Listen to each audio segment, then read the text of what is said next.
The book of Ecclesiastes, chapter 1. The words of the preacher, the son of David, king in Jerusalem. Vanity of vanities, says the preacher, vanity of vanities, all is vanity. What advantage does man have in all his work which he does under the sun? A generation goes, and a generation comes, but the earth remains forever. Also the sun rises, and the sun sets, and hastening to its place it rises there again. Blowing toward the south, then turning toward the north, the wind continues swirling along, and on its circular courses the wind returns. All the rivers flow into the sea, yet the sea is not full. To the place where the rivers flow, there they flow again. All things are wearisome, man is not able to tell it. The eye is not satisfied with seeing, nor is the ear filled with hearing. That which has been is that which will be, and that which has been done is that which will be done. So there is nothing new under the sun. Is there anything of which one might say, "See this, it is new"? Already it has existed for ages which were before us. There is no remembrance of earlier things, and also of the later things which will occur there will be for them no remembrance, among those who will come later still. I, the preacher, have been king over Israel in Jerusalem, and I set my mind to seek and explore by wisdom concerning all that has been done under heaven. It is a grievous task which God has given to the sons of men to be afflicted with. I have seen all the works which have been done under the sun, and behold, all is vanity and striving after wind. What is crooked cannot be straightened, and what is lacking cannot be counted. I said to myself, Behold, I have magnified and increased wisdom more than all who were over Jerusalem before me, and my mind has observed a wealth of wisdom and knowledge. And I set my mind to know wisdom and to know madness and folly. I realized that this also was striving after wind, because in much wisdom there is much grief, and increasing knowledge results in increasing pain. Chapter 2. I said to myself, Come now, I will test you with pleasure. So enjoy yourself. And behold, it too was futility. I said of laughter, It is madness, and of pleasure, what does it accomplish? I explored with my mind how to stimulate my body with wine while my mind was guiding me wisely, and how to take hold of folly until I could see what good there is for the sons of men to do under heaven the few years of their lives. I enlarged my works. I built houses for myself. I planted vineyards for myself. I made gardens and parks for myself, and I planted in them all kinds of fruit trees. I made ponds of water for myself, from which to irrigate a forest of growing trees. I bought male and female slaves, and I had home-born slaves. Also I possessed flocks and herds larger than all who preceded me in Jerusalem. Also I collected for myself silver and gold, and the treasure of kings and provinces. I provided for myself male and female singers, and the pleasures of men, many concubines. Then I became great, and increased more than all who preceded me in Jerusalem. My wisdom also stood by me. All that my eyes desired, I did not refuse them. I did not withhold my heart from any pleasure, for my heart was pleased because of all my labor, and this was my reward for all my labor. Thus I considered all my activities which my hands had done, and the labor which I had exerted, and behold, all was vanity, and striving after wind, and there was no profit under the sun. So I turned to consider wisdom, madness, and folly. For what will the man do who will come after the king except what has already been done? And I saw that wisdom excels folly, as light excels darkness. The wise man's eyes are in his head, but the fool walks in darkness. And yet I know that one fate befalls them both. Then I said to myself, As is the fate of the fool, it will also befall me. Why then have I been extremely wise? So I said to myself, This too is vanity. For there is no lasting remembrance of the wise man as with the fool, inasmuch as in the coming days all will be forgotten, and how the wise man and the fool alike die. So I hated life, for the work which had been done under the sun was grievous to me, because everything is futility, and striving after wind. Thus I hated all the fruit of my labor, for which I had labored under the sun, for I must leave it to the man who will come after me. And who knows whether he will be a wise man or a fool? Yet he will have control over all the fruit of my labor, for which I have labored by acting wisely under the sun. This too is vanity. Therefore I completely despaired of all the fruit of my labor for which I had labored under the sun. When there is a man who has labored with wisdom, knowledge, and skill, then he gives his legacy to one who has not labored with them. This too is vanity and a great evil. For what does a man get in all his labor and in his striving with which he labors under the sun? Because all his days his task is painful and grievous. Even at night his mind does not rest. This too is vanity. There is nothing better for a man than to eat and drink and tell himself that his labor is good. This also I have seen, that it is from the hand of God. For who can eat and who can have enjoyment without him? For to a person who is good in his sight, he has given wisdom and knowledge and joy, while to the sinner he has given the task of gathering and collecting, so that he may give to one who is good in God's sight. This too is vanity and striving after wind. Chapter 3.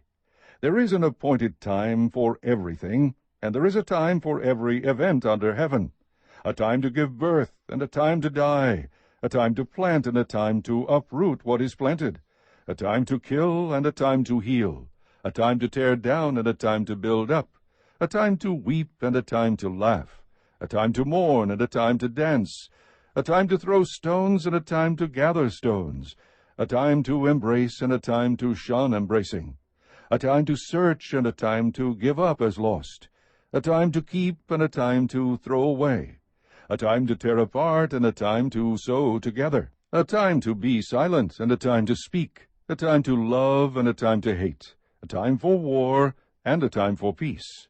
What profit is there to the worker from that in which he toils? I have seen the task which God has given the sons of men with which to occupy themselves. He has made everything appropriate in its time. He has also set eternity in their heart, yet so that man will not find out the work which God has done from the beginning even to the end. I know that there is nothing better for them than to rejoice and to do good in one's lifetime. Moreover, that every man who eats and drinks sees good in all his labor. It is the gift of God. I know that everything God does will remain forever.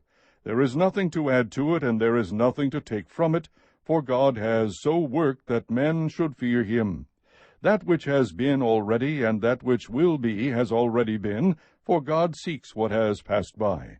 Furthermore, I have seen under the sun that in the place of justice there is wickedness, and in the place of righteousness there is wickedness. I said to myself, God will judge both the righteous man and the wicked man, for a time for every matter and for every deed is there. I said to myself concerning the sons of men, God has surely tested them in order for them to see that they are but beasts. For the fate of the sons of men and the fate of beasts is the same. As one dies, so dies the other. Indeed, they all have the same breath, and there is no advantage for man over beast, for all is vanity. All go to the same place. All came from the dust, and all return to the dust. Who knows that the breath of man ascends upward, and the breath of the beast descends downward to the earth? I have seen that nothing is better than that man should be happy in his activities, for that is his lot. For who will bring him to see what will occur after him? Chapter 4. Then I looked again at all the acts of oppression which were being done under the sun, and behold, I saw the tears of the oppressed, and that they had no one to comfort them. And on the side of their oppressors was power, but they had no one to comfort them. So I congratulated the dead who are already dead more than the living who are still living. But better off than both of them is the one who has never existed, who has never seen the evil activity that is done under the sun. I have seen that every labor and every skill which is done is the result of rivalry between a man and his neighbor. This too is vanity and striving after wind. The fool folds his hands and consumes his own flesh. One hand full of rest is better than 2 fists full of labor and striving after wind. Then I looked again at vanity under the sun. There was a certain man without a dependent, having neither a son nor a brother, yet there was no end to all his labor. Indeed, his eyes were not satisfied with riches, and he never asked, And for whom am I laboring and depriving myself of pleasure? This too is vanity, and it is a grievous task. 2 are better than 1, because they have a good return for their labor. For if either of them falls, the one will lift up his companion. But woe to the one who falls when there is not another to lift him up. Furthermore, if two lie down together, they keep warm. But how can one be warm alone?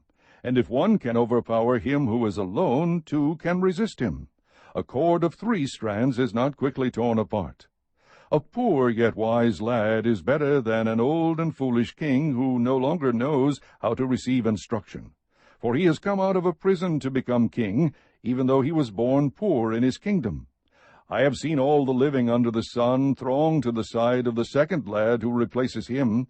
There is no end to all the people, to all who were before them, and even the ones who will come later will not be happy with him, for this too is vanity and striving after wind. Chapter 5.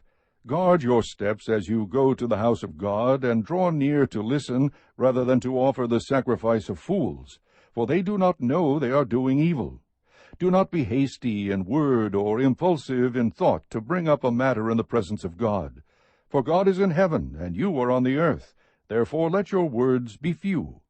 For the dream comes through much effort, and the voice of a fool through many words. When you make a vow to God, do not be late in paying it, for he takes no delight in fools. Pay what you vow. It is better that you should not vow than that you should vow and not pay. Do not let your speech cause you to sin, and do not say in the presence of the messenger of God that it was a mistake. Why should God be angry on account of your voice and destroy the work of your hands? For in many dreams and in many words there is emptiness. Rather, fear God. If you see oppression of the poor and denial of justice and righteousness in the province, do not be shocked at the sight. For one official watches over another official, and there are higher officials over them. After all, a king who cultivates the field is an advantage to the land. He who loves money will not be satisfied with money, nor he who loves abundance with its income. This too is vanity. When good things increase, those who consume them increase. So what is the advantage to their owners except to look on? The sleep of the working man is pleasant, whether he eats little or much, but the full stomach of the rich man does not allow him to sleep. There is a grievous evil which I have seen under the sun, riches being hoarded by their owner to his hurt. When those riches were lost through a bad investment, and he had fathered a son, then there was nothing to support him. As he had come naked from his mother's womb, so will he return as he came. He will take nothing from the fruit of his labor that he can carry in his hand. This also is a grievous evil. Exactly as a man is born, thus will he die. So what is the advantage to him who toils for the wind? Throughout his life he also eats in darkness with great vexation, sickness, and anger. Here is what I have seen to be good and fitting, to eat, to drink, and enjoy oneself in all one's labor in which he toils under the sun, during the few years of his life which God has given him, for this is his reward. Furthermore, as for every man to whom God has given riches and wealth, he has also empowered him to eat from them, and to receive his reward and rejoice in his labor. This is the gift of God, for he will not often consider the years of his life, because God keeps him occupied with the gladness of his heart. Chapter 6. There is an evil which I have seen under the sun, and it is prevalent among men, a man to whom God has given riches and wealth and honor, so that his soul lacks nothing of all that he desires, yet God has not empowered him to eat from them, for a foreigner enjoys them. This is vanity and a severe affliction. If a man fathers 100 children and lives many years, however many they be, but his soul is not satisfied with good things, and he does not even have a proper burial, then I say, better the miscarriage than he, for it comes in futility and goes into obscurity, and its name is covered in obscurity. It never sees the sun, and it never knows anything. It is better off than he. Even if the other man lives 1,000 years twice, and does not enjoy good things, do not all go to one place? All a man's labor is for his mouth, and yet the appetite is not satisfied.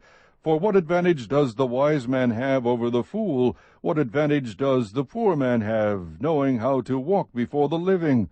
What the eyes see is better than what the soul desires. This too is futility, and a striving after wind. Whatever exists has already been named, and it is known what man is, for he cannot dispute with him who is stronger than he is. For there are many words which increase futility. What then is the advantage to a man? For who knows what is good for a man during his lifetime, during the few years of his futile life? He will spend them like a shadow, for who can tell a man what will be after him under the sun? Chapter 7. A good name is better than a good ointment, and the day of one's death is better than the day of one's birth. It is better to go to a house of mourning than to go to a house of feasting, because that is the end of every man, and the living takes it to heart.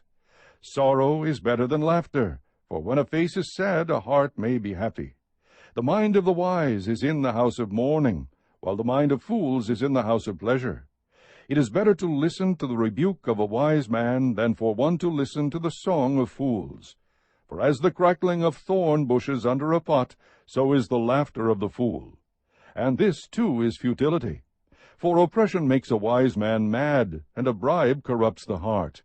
The end of a matter is better than its beginning. Patience of spirit is better than haughtiness of spirit. Do not be eager in your heart to be angry, for anger resides in the bosom of fools. Do not say, Why is it that the former days were better than these? For it is not from wisdom that you ask about this. Wisdom along with an inheritance is good, and an advantage to those who see the sun.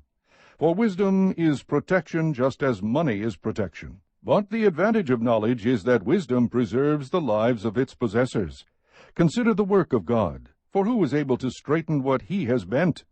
In the day of prosperity be happy, but in the day of adversity consider, God has made the one as well as the other, so that man will not discover anything that will be after him. I have seen everything during my lifetime of futility. There is a righteous man who perishes in his righteousness, and there is a wicked man who prolongs his life in his wickedness. Do not be excessively righteous, and do not be overly wise. Why should you ruin yourself? Do not be excessively wicked, and do not be a fool. Why should you die before your time? It is good that you grasp one thing, and also not let go of the other. For the one who fears God comes forth with both of them. Wisdom strengthens a wise man more than 10 rulers who are in a city. Indeed, there is not a righteous man on earth who continually does good, and who never sins. Also, do not take seriously all words which are spoken, so that you will not hear your servant cursing you. For you also have realized that you likewise have many times cursed others. I tested all this with wisdom, and I said, I will be wise. But it was far from me. What has been is remote and exceedingly mysterious. Who can discover it? I directed my mind to know, to investigate, and to seek wisdom and an explanation, and to know the evil of folly and the foolishness of madness. And I discovered more bitter than death the woman whose heart is snares and nets, whose hands are chains. One who is pleasing to God will escape from her, but the sinner will be captured by her. Behold, I have discovered this, says the preacher, adding one thing to another to find an explanation, which I am still seeking but have not found. I have found one man among 1,000, but I have not found a woman among all these. Behold, I have found only this, that God made men upright, but they have sought out many devices. Chapter 8. Who is like the wise man, and who knows the interpretation of a matter? A man's wisdom illumines him, and causes his stern face to beam. I say, keep the command of the king because of the oath before God. Do not be in a hurry to leave him. Do not join in an evil matter, for he will do whatever he pleases. Since the word of the king is authoritative, who will say to him, What are you doing?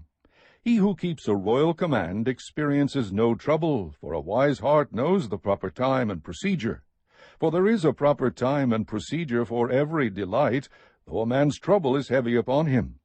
If no one knows what will happen, who can tell him when it will happen? No man has authority to restrain the wind with the wind, or authority over the day of death, and there is no discharge in the time of war, and evil will not deliver those who practice it. All this I have seen, and applied my mind to every deed that has been done under the sun, wherein a man has exercised authority over another man to his hurt.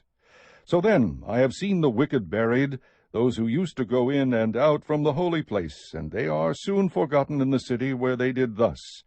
This too is futility, because the sentence against an evil deed is not executed quickly, therefore the hearts of the sons of men among them are given fully to do evil. Although a sinner does evil 100 times, and may lengthen his life, still I know that it will be well for those who fear God, who fear him openly. But it will not be well for the evil man, and he will not lengthen his days like a shadow, because he does not fear God. There is futility which is done on the earth, that is, there are righteous men to whom it happens according to the deeds of the wicked. On the other hand, there are evil men to whom it happens according to the deeds of the righteous. I say that this too is futility. So I commended pleasure, for there is nothing good for a man under the sun except to eat, and to drink, and to be merry, and this will stand by him in his toils throughout the days of his life, which God has given him under the sun. When I gave my heart to know wisdom, and to see the task which has been done on the earth, even though one should never sleep day or night, and I saw every work of God, I concluded that man cannot discover the work which has been done under the sun. Even though man should seek laboriously, he will not discover, and though the wise man should say, I know, he cannot discover. Chapter 9. For I have taken all this to my heart, and explain it that righteous men, wise men, and their deeds are in the hand of God. Man does not know whether it will be love or hatred. Anything awaits him. It is the same for all. There is one fate for the righteous and for the wicked, for the good, for the clean, and for the unclean, for the man who offers a sacrifice, and for the one who does not sacrifice. As the good man is, so is the sinner. As the swearer is, so is the one who is afraid to swear. This is an evil in all that is done under the sun, that there is one fate for all men. Furthermore, the hearts of the sons of men are full of evil, and insanity is in their hearts throughout their lives. Afterwards they go to the dead. For whoever is joined with all the living, there is hope. Surely a live dog is better than a dead lion. For the living know they will die, but the dead do not know anything, nor have they any longer a reward, for their memory is forgotten. Indeed, their love, their hate, and their zeal have already perished, and they will no longer have a share in all that is done under the sun. Go then, eat your bread in happiness, and drink your wine with a cheerful heart, for God has already approved your works. Let your clothes be white all the time, and let not oil be lacking on your head. Enjoy life with the woman whom you love all the days of your fleeting life, which he has given to you under the sun. For this is your reward in life, and in your toil, in which you have labored under the sun. Whatever your hand finds to do, do it with all your might. For there is no activity or planning or knowledge or wisdom in Sheol where you are going. I again saw under the sun that the race is not to the swift, and the battle is not to the warriors, and neither is bread to the wise, nor wealth to the discerning, nor favor to men of ability. For time and chance overtake them all. Moreover, man does not know his time. Like fish caught in a treacherous net, and birds trapped in a snare, so the sons of men are ensnared at an evil time when it suddenly falls on them. Also this I came to see as wisdom under the sun, and it impressed me. There was a small city with a few men in it, and a great king came to it, surrounded it, and constructed large siege works against it. But there was found in it a poor wise man, and he delivered the city by his wisdom. Yet no one remembered that poor man. So I said, Wisdom is better than strength. But the wisdom of the poor man is despised, and his words are not heeded. The words of the wise heard in quietness are better than the shouting of a ruler among fools. Wisdom is better than weapons of war, but one sinner destroys much good. Chapter 10. Dead flies make a perfumer's oil stink, so a little foolishness is weightier than wisdom and honor. A wise man's heart directs him toward the right, but the foolish man's heart directs him toward the left. Even when the fool walks along the road, his sense is lacking, and he demonstrates to everyone that he is a fool. If the ruler's temper rises against you, do not abandon your position, because composure allays great offenses. There is an evil I have seen under the sun, like an error which goes forth from the ruler. Folly is set in many exalted places, while rich men sit in humble places. I have seen slaves riding on horses, and princes walking like slaves on the land. He who digs a pit may fall into it, and a serpent may bite him who breaks through a wall. He who quarries stones may be hurt by them, and he who splits logs may be endangered by them. If the axe is dull, and he does not sharpen its edge, then he must exert more strength. Wisdom has the advantage of giving success. If the serpent bites before being charmed, there is no profit for the charmer. Words from the mouth of a wise man are gracious, while the lips of a fool consume him. The beginning of his talking is folly, and the end of it is wicked madness. Yet the fool multiplies words. No man knows what will happen, and who can tell him what will come after him? The toil of a fool so wearies him that he does not even know how to go to a city. Woe to you, O land, whose king is a lad, and whose princes feast in the morning. Blessed are you, O land, whose king is of nobility, and whose princes eat at the appropriate time, for strength and not for drunkenness. Through indolence the rafters sag, and through slackness the house leaks. Men prepare a meal for enjoyment, and wine makes life merry, and money is the answer to everything. Furthermore, in your bedchamber do not curse a king, and in your sleeping rooms do not curse a rich man, for a bird of the heavens will carry the sound, and the winged creature will make the matter known. Chapter 11. Cast your bread on the surface of the waters, for you will find it after many days. Divide your portion to 7, or even to 8, for you do not know what misfortune may occur on the earth. If the clouds are full, they pour out rain upon the earth, and whether a tree falls toward the south or toward the north, wherever the tree falls, there it lies. He who watches the wind will not sow, and he who looks at the clouds will not reap. Just as you do not know the path of the wind, and how bones are formed in the womb of the pregnant woman, so you do not know the activity of God, who makes all things. Sow your seed in the morning, and do not be idle in the evening, for you do not know whether morning or evening sowing will succeed, or whether both of them alike will be good. The light is pleasant, and it is good for the eyes to see the sun. Indeed, if a man should live many years, let him rejoice in them all, and let him remember the days of darkness, for they will be many. Everything that is to come will be futility. Rejoice, young man, during your childhood, and let your heart be pleasant during the days of young manhood, and follow the impulses of your heart and the desires of your eyes. Yet know that God will bring you to judgment for all these things. So remove grief and anger from your heart, and put away pain from your body, because childhood and the prime of life are fleeting.